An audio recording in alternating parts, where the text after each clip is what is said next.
Prazer estar com vocês, prazer falar, e principalmente no momento desse, né, da agenda latino-americana. O título já muita coisa aqui embaixo: desigualdade e propriedade. Então, quando eu cheguei, eu ouvi um pedacinho de uma leitura que você fazia, né, sobre Conceição do Araguaia, né? Eu sou o finalzinho, eu morei lá em Conceição e conheci muitas irmãs dominicanas, né? O povo nacional de Conceição do Araguaia, muitas amizades com os dominicanos, né? E elas, de fato, moravam num local muito complicado. Elas foram da Conceição do Araguaia, naquele período onde o deslocamento tinha que sair de Minas Gerais, de Governador Valadares, de Uberlândia, Uberaba, aí tinha que ir a cavalo até a beira do Rio Araguaia e pegar um barco e ir embora. Era uma viagem assim de meses, né? Era uma viagem grande isolamento. E a primeira pessoa que exercia a função de médico no sul do Pará foi uma irmã dominicana, né? Como é que é? Não, não é Emília, não. Valéria, não tenho certeza, eu esqueci o nome. Como é que é? Violeta, irmã Violeta. Primeira médica no sul do Pará, com a freira dominicana, irmã Violeta. Eu não a conheci, mas eu conheci a fama, né?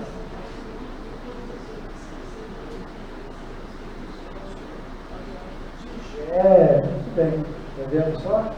Mas a gente se conhecia era mais novo, né? Nós dois éramos mais novos, né? Eu tinha 24 anos quando eu fui para lá. Hoje tenho 63, já vou quase 40 anos. Hein? Então, acho que o grande desafio para a igreja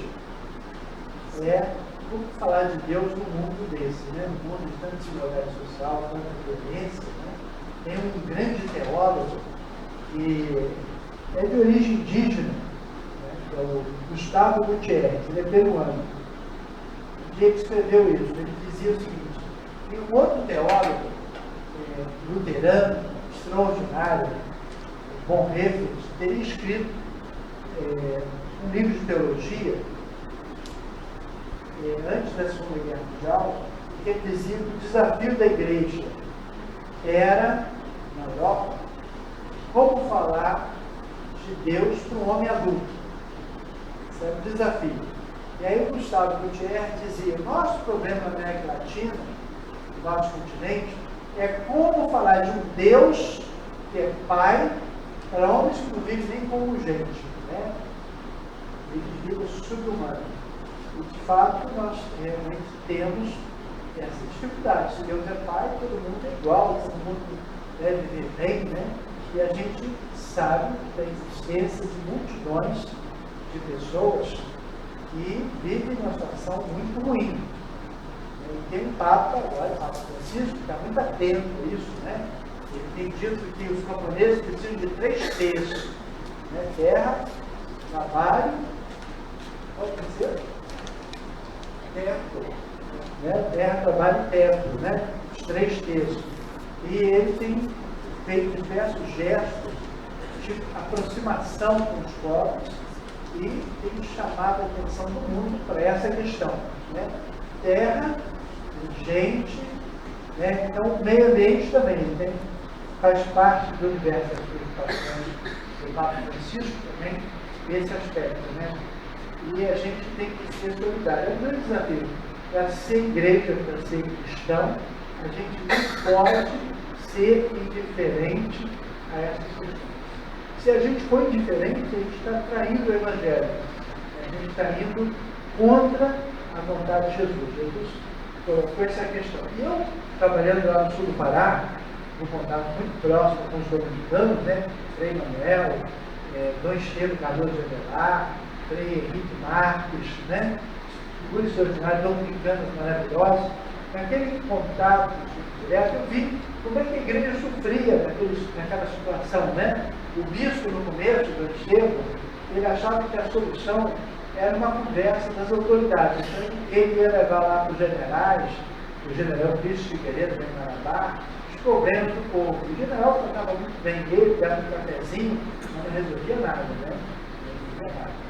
Até que um dia ele falou para o general, o general Cristo, que era o novo presidente da República, né? O nome do Figueiredo, do João Batista Figueiredo. Ele falou para o Cristo, ele falou, mas o que me garante que agora o que o senhor está falando vai funcionar? O que me garante que o sentido dele é esse? O que o senhor me garante que o senhor está falando a verdade agora? O que prometia muito não fazia nada?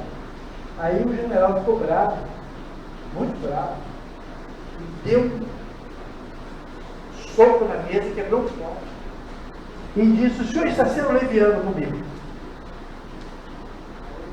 Esse, o Dom Estevão virou para ele e falou assim, eu, leviano são os senhores que estão prendendo, torturando e matando. E o Dom Estevão é dessa época heróica da igreja, da área rural, em que os bispos eram discutiam inquérito policial, eram julgados, né? E padres eram mortos, eram também julgados, eram torturados. Então, o Dom Estevão foi daquele período, né? Eu me lembro quando eu cheguei lá em Conceição do Araguaia em 77, o Dom Estevão, bispo de Conceição do Araguaia, o bispo de Marabá, Dom Alano, e o Dom Celso Queiroz, bispo de Porto Nacional, os três dominicanos, respondiam inquérito policial militar. Eram perseguidos. Né? Em Conceição do Araguaia, todas as casas foram batidas pelo exército nesse período. E mais ao sul, na prelazia de São Félix do Araguaia, um bispo magrinho, mandava sandália de dedo, chamado Pedro Cavalcante. Né? Além de bispo poeta, apaixonado pelo povo, né? E ele está vivo, gosta de música, não é mais o bispo principal, não o titular da prelazia, hoje tem outro bispo. Mas foi uma leva de bispos que se preocupou em entrar na história do povo e tentar construir aquilo que chama de direitos humanos. Porque para ter pregação do Evangelho, para ter anúncio de Jesus, a gente também tem que ter uma prática de justiça. A gente tem que cuidar da igualdade, a gente tem que cuidar dos direitos humanos. E não foram só eles lá, nós tínhamos aqui, vizinho aqui, o Dom Adriano Hipólito, nós tínhamos aqui o Dom Valdir.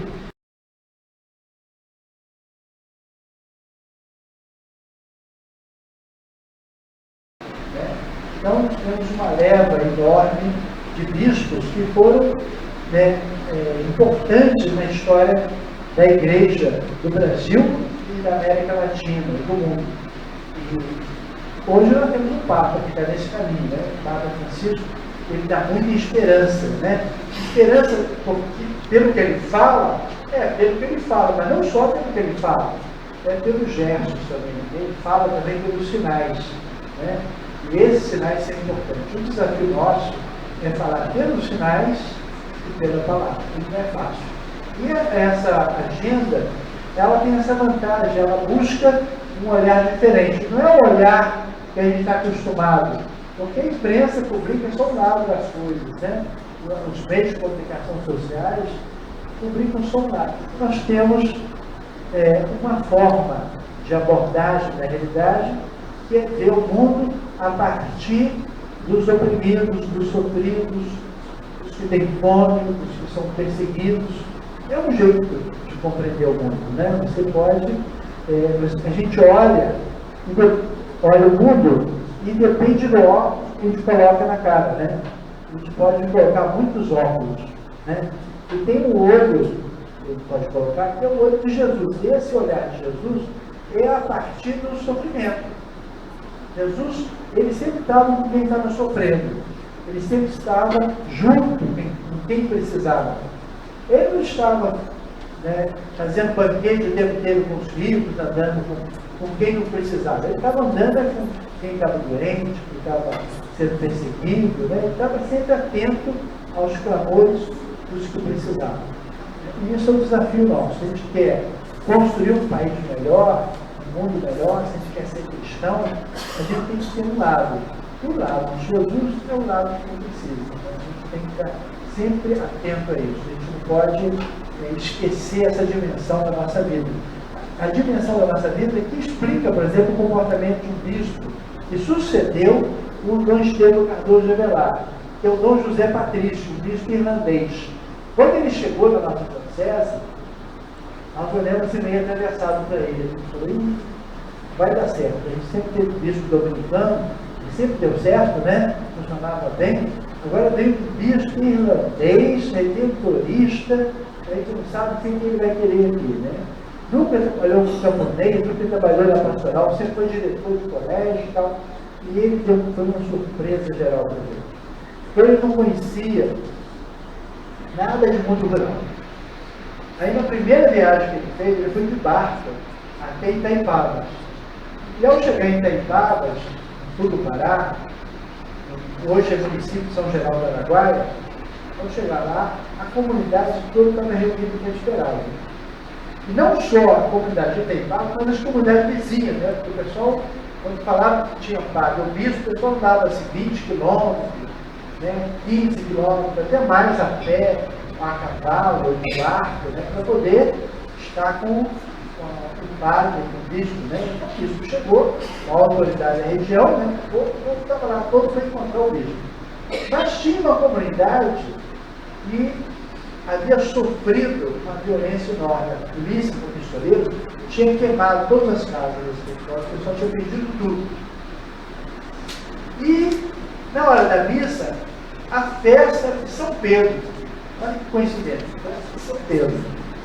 E aí, o bispo estava apurando. Eu não entendia nada daquele assunto, não entendia negócio de terra, não entendia nada do assunto. E o povo lá esperando uma resposta do bispo. Imaginaram, olha, o bispo chegou, todos os nossos problemas vão ser resolvidos. E o bispo estava lá e ele teve uma sorte, porque a leitura da festa de São Pedro era o Atos dos Apóstolos. O Atos dos Apóstolos conta a seguinte história, que Pedro e João foram rezar no templo. E embaixo de uma porta chamada Formosa, tinha uma situação nada formosa. Tinha um homem aleijado pedindo esmola. E o Atos dos Apóstolos diz que João e Pedro chegaram, passaram pela porta, o homem pediu esmola. Às vezes, quando as pessoas pedem esmola, a gente finge que não vê, passa. Né? Então, eles pararam e olharam nos olhos do homem, olho no olho. E aí Pedro disse, olha, meu filho, nós vamos seguir Jesus de Nazaré. Ele não tinha nada, nós largamos nosso barco, nós largamos nosso emprego, nossa microempresa, largamos tudo para seguir Jesus. A gente não tem nem ouro nem prata, nós temos dinheiro no bolso. Mas o que nós temos, nós vamos te dar. E aí Pedro diz para ele, levante e ande para fora das pernas. E não é que o homem pulou e andou para fora das pernas. Essa é a leitura. Aí o bispo falou para o pessoal, na hora que ele ia fazer o sermão, né, o dia, ele falou, conversem sobre vocês sobre a leitura. Aí o pessoal conversou. Cochichou, né? Aí, depois de alguns minutos, o bispo falou, o que Deus falou para vocês nessa leitura? Aí disseram para o bispo, diz que o senhor não tem resposta para nós.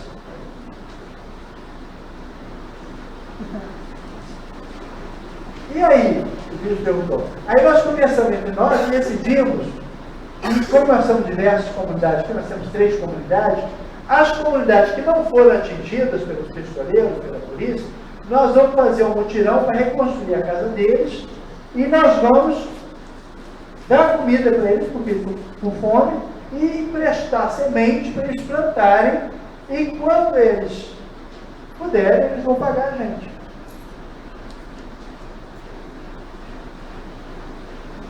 E aí o bispo falou, foi isso que a palavra de Deus disse para vocês? Foi, não façam isso. Né? Andem com as próprias pernas, eles entenderam, né? A palavra de Deus sendo revelada para os simples, né? Para os pobres. Então eles leram a palavra de Deus na perspectiva em que ela foi escrita. Porque quem eram os evangelistas? Eram perseguidos. Era o povo simples, perseguido. Então, se a gente se coloca nessa perspectiva, a gente entende mais Jesus. A gente entende mais os evangelhos. Né? Espero que a agenda latino-americana seja inspiradora aí para todos nós. Amém.